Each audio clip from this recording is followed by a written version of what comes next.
લોભીઓ અને અદેખો। એક ગામમાં બે માણસ રહેતા હતા। એક લોભીઓ હતો અને બીજો અદેખો હતો। બંને પાડોશી હતા, એથી એમની વચ્ચે મિત્રતા બંધાઈ હતી। લોભિયાને ગમે તેટલું મળે તોય સંતોષ ન થતો, જ્યારે અદેખો કોઈને પણ લાભ થાય એ જોઈ શકતો ન હતો।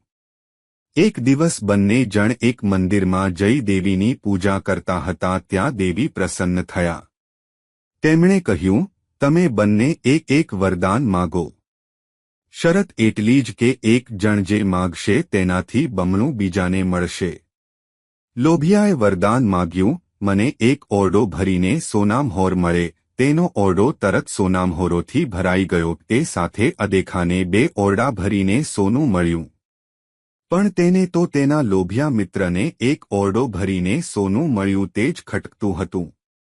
હવે તેને માગવાનો વારો આવ્યો।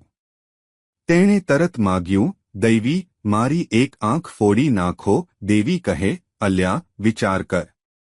લોકો તને કાણિયો કહેશે, પરંતુ અદેખો મક્કમ રહ્યો। દેવીએ તથાસ્તુ કહ્યું કે તેની એક આંખ ફૂટી ગઈ, પરંતુ એ સાથે જ પેલા લોભિયાની બંને આંખો ફૂટી ગઈ। તે આંધળો બની ગયો। સોનું મળ્યાનો તેનો બધો આનંદ લૂંટાઈ ગયો। તેને અદેખાની સોબત ભારે પડી।